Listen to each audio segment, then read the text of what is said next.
I have a plan for the people of my country, for my country. তারা সোনার বাংলা গড়ার ওয়াদা করে বাংলাকে শ্মশান বাংলায় পরিণত করেছে। জাতীয় সংসদ নির্বাচন যতই ঘনিয়ে আসছে ততই উত্তপ্ত হয়ে উঠেছে দেশের রাজনৈতিক মাঠ। বহুদিন পর এমন একটা নির্বাচন যেখানে রাজনীতির দীর্ঘদিনের প্রভাবশালী দল আওয়ামী লীগ মাঠে নেই। দলটির কার্যক্রম এখন নিষিদ্ধ হওয়ায় ভোটের রাজনীতিতে তৈরি হয়েছে একেবারে নতুন সমীকরণ।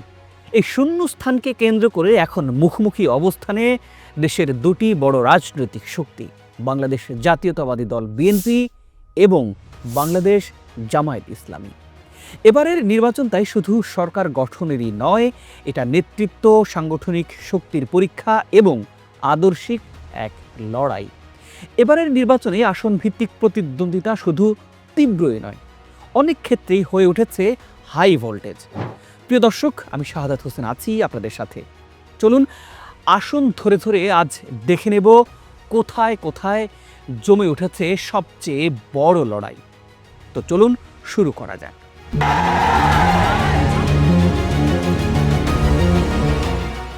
খুলনা ৫ আসনে বিএনপির প্রার্থী হচ্ছেন মোহাম্মদ আলী আজগর। তার বিপরীতে জামায়াত ইসলামীর প্রার্থী দলটির কেন্দ্রীয় সেক্রেটারি জেনারেল ও সাবেক সংসদ সদস্য মিয়া গোলাম পারোয়ার। এই আসনে নেতৃত্বের লড়াই স্পষ্টভাবে জাতীয় পর্যায়ের। এবার আসি বরগুনা ২ আসন। এই আসনে বিএনপির ভাইস চেয়ারম্যান নুরুল ইসলাম মনির মুখোমুখি হচ্ছেন জামায়াতের প্রার্থী ডাক্তার সুলতান আহমেদের। পটুয়াখালী ১ আসনে বিএনপির ভাইস চেয়ারম্যান আলতাফ হোসেন চৌধুরীর সাথে লড়বেন জামায়াতের জেলা আমির নাজমুল হাসান। ভোলা ৩ আসন। এই আসনে বিএনপির হেভিওয়েট প্রার্থী স্থায়ী কমিটির সদস্য মেজর হাফিজউদ্দিন আহমেদের বিপরীতে জামায়াতের হয়ে লড়ছেন বাংলাদেশ ডেভেলপমেন্ট পার্টির কেন্দ্রীয় মহাসচিব মোহাম্মদ নিজামুল হক নাইম।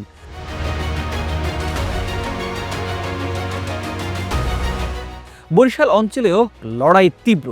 বরিশাল ১ আসনে বিএনপি চেয়ারপারসনের উপদেষ্টা জহিরুদ্দিন স্বপনের সাথে প্রতিদ্বন্দ্বিতা করছেন জামায়াতের মজলিসে শুরার সদস্য মাওলানা কামরুল ইসলাম। বরিশাল ৫ আসনে বিএনপি চেয়ারপারসনের উপদেষ্টা মুজিবুর রহমান সারোয়ারের বিপরীতে জামায়াতের প্রার্থী অ্যাডভোকেট মুয়াজ্জেম হোসেন হেলাল। মধ্যাঞ্চলে এসে দেখা যাচ্ছে একই দৃশ্য। টাঙ্গাইল ২ আসনে বিএনপির ভাইস চেয়ারম্যান আব্দুস সালাম পিন্টুর বিপরীতে লড়বেন জেলা জামায়াতের সেক্রেটারি হুমায়ুন কবির।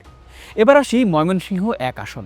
এই আসনে বিএনপির যুগ্ম মহাসচিব ইমরান সালেহ প্রিন্সের সাথে লড়ছেন জামায়াত ইসলামের মাহফুজুর রহমান। এবার আসি নেত্রকোনার খবরাখবর নিয়ে। নেত্রকোনায় একাধিক আসনে দ্বন্দ্ব প্রকট। নেত্রকোনা ১ আসনে বিএনপির আইন বিষয়ক সম্পাদক কায়সার কামালের বিপরীতে জামায়াতের অধ্যাপক মাওলানা আবুল হাশেম। নেত্রকোনা ২ আসনে বিএনপির সভাপতি ডাক্তার মোহাম্মদ আনোয়ারুল হকের বিপরীতে জামায়াতের মাওলানা এনামুল হক। নেত্রকোনা ৪ আসনে বিএনপির ভাইস চেয়ারম্যান লুৎফুজ্জামান বাবরের মুখোমুখি হচ্ছে জামায়াতের অধ্যাপক আল হেলাল তালুকদার। এসব আসনে এবারে হাড্ডাহাড্ডি লড়াইয়ের আভাস পাওয়া যাচ্ছে। এবার আসি কিশোরগঞ্জ ৩ আসনের খবরাখবর নিয়ে। এই আসনে বিএনপির ভাইস চেয়ারম্যান ওসমান ফারুকের সঙ্গে লড়ছেন জামায়াতের খ্যাতিমান চিকিৎসক কর্নেল অধ্যাপক জিহাদ খান। তিনি জামায়াতের কেন্দ্রীয় মজলিসে শুরা সদস্য ও সাবেক রাষ্ট্রপতি আব্দুল হামিদের পারিবারিক আত্মীয়। মানিকগঞ্জ ৩ আসনে বিএনপির চেয়ারপারসনের উপদেষ্টা ও জেলা বিএনপির সভাপতি আফরোজ খান রিতার বিপরীতে জামায়াতের প্রার্থী দেলওয়ার হোসাইন। রাজধানী ঢাকার লড়াই আরও বেশি আলোচিত। শুরুতেই ঢাকা ২ আসনের খবর জানাবো। এই আসনে বিএনপির প্রার্থী চেয়ারপারসনের উপদেষ্টা ও সাবেক মন্ত্রী আমানুল্লাহ আমান। তার বিপরীতে জামায়াতের ইঞ্জিনিয়ার তৌফিক হাসান। ঢাকা ৩ আসনে বিএনপির স্থায়ী কমিটির সদস্য গয়েশ্বর চন্দ্র রায়ের বিপরীতে জামায়াতের অধ্যাপক শাহিনুল ইসলাম। ঢাকা ৫ আসনে বিএনপির প্রার্থী মহানগর দক্ষিণ বিএনপির যুগ্ম আহ্বায়ক নবিউল্লাহ নবীর সঙ্গে লড়বেন জামায়াতের মোহাম্মদ কামাল হোসাইন। ঢাকা ৬ আসনে প্রকৌশলী ইশরাক হোসেনের বিপরীতে জামায়াতের আব্দুল মান্নান দাড়িপাল্লা নিয়ে লড়বেন। ঢাকা ৮ আসনে বিএনপির স্থায়ী কমিটির সদস্য মির্জা আব্বাসের মুখোমুখি জামায়াত সমর্থিত এনসিপির প্রার্থী নাসির উদ্দিন পাটোয়ারি।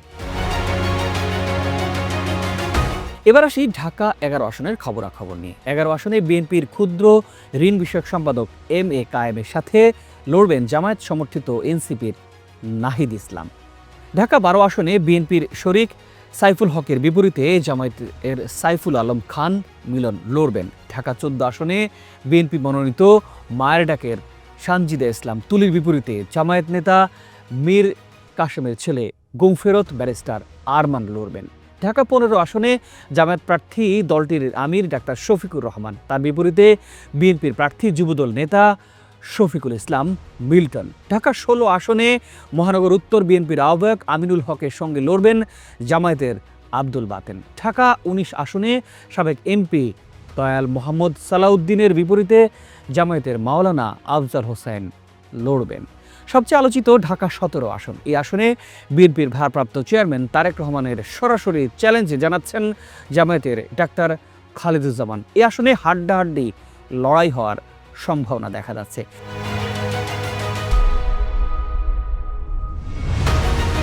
এদিকে নরসিংদী 2 আসনে বিএনপির স্থায়ী কমিটির সদস্য ডক্টর আব্দুল মঈন খানের বিপরীতে লড়বেন জেলা জামায়াতের সেক্রেটারি আমজাদ হোসেন। ফরিদপুর 2 আসনে বিএনপির সাংগঠনিক সম্পাদক শামাবাদের সাথে লড়বেন নগরকান্দা উপজেলা জামায়াতের আমির সোহরাব হোসেন। ফরিদপুর 3 আসনে নায়েবা ইউসুফের বিপরীতে জামায়াতের কেন্দ্রীয় শুরা সদস্য আব্দুস তাওয়াব। এবার আসি কুমিল্লা 1 আসনের খবরাখবর নিয়ে। এই আসনে বিএনপির স্থায়ী কমিটির সদস্য ডক্টর খন্দকার মোশাররফ হোসেনের বিপরীতে জামায়াতের প্রার্থী মোহাম্মদ মনিরুজ্জামান বাহারুল। কুমিল্লা 3 আসনে বিএনপির ভাইস চেয়ারম্যান কাজী শাহ মোহাম্মদ মোফাজ্জল হোসেন কায়কোবাদের বিপরীতে জামায়াতের ইউসুফ হাকিম সোহেল।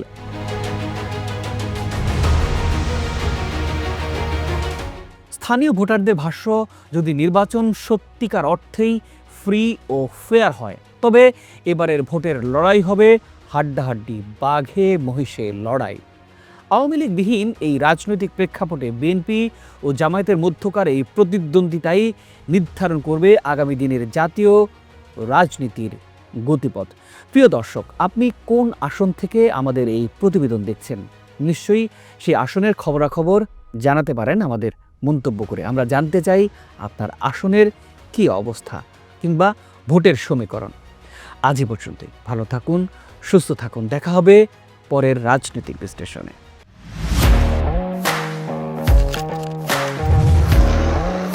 প্রফেশনাল স্টুডিও খুঁজছেন? ঢাকার প্রাইম লোকেশন নয়াপল্টনে দেশ সমাচার স্টুডিও আপনার কন্টেন্ট প্রোডাকশনের নির্ভরযোগ্য ঠিকানা।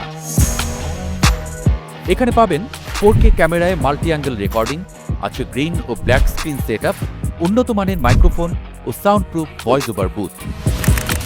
আপনার পছন্দ মতো স্টুডিও ডিজাইন করার সুযোগও থাকছে।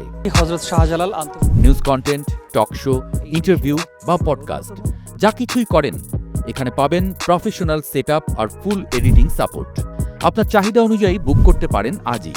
কল কিংবা হোয়াটসঅ্যাপ করুন এই নাম্বারে 01-720-210657। ভিজিট করুন আমাদের ওয়েবসাইট ও ফেসবুক পেজ।